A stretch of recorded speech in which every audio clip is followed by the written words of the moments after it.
আজকে দুপুর হওয়ার পরে হঠাৎ ফোন আইছে, পার্সেল আইছে। আমি কই কি পার্সেল, আমি তো ভুলেই গেছিলাম। তারপরে ফ্লিপকার্টের মধ্যে গিয়ে দেখলাম একটা শ্যুট অর্ডার দিয়েছিলাম, তো এটা আইছে।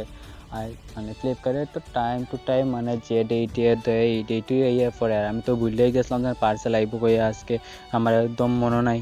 তো যাই হোক, তারপরে পার্সেলের দাদাটা কল করছে, কইছে আইতাছে বাড়ির সামনে। তো আমি ফোনের ঠিকানা দিয়ে দিচ্ছি কোন জায়গাতে আইব। তো আমি রাস্তার মধ্যে দাঁড়াই রয়েছি, দাঁড়াইতে প্রায় 15 মিনিটের মতো হয়ে গেছে, আইতাছে তো না। তারপরে আবার কল করছি, কইলো 10 মিনিট দাঁড়াও দাদা, আমি আইতাছি। তারপর অনেক সময় ওয়েট করার পর তারপরে আইয়া পড়ছে পার্সেল। তো এটা পার্সেলটা ছুটাইয়া বাইরের দিকে লইয়া যাইতে রওনা দিছি।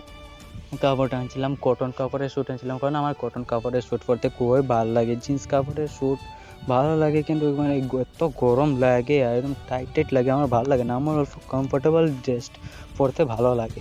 তারপরে আবার একটা কল আইসে, বইনে কি অর্ডার দিছিল, ফেস ওয়াশ নাকি, আবার এটা আইসে। তোর লেগে আবার দৌড়ে আইতাছি রাস্তার মধ্যে, এটা পার্সেল নিয়ে আইয়া পড়ছে বাড়ির পাশে।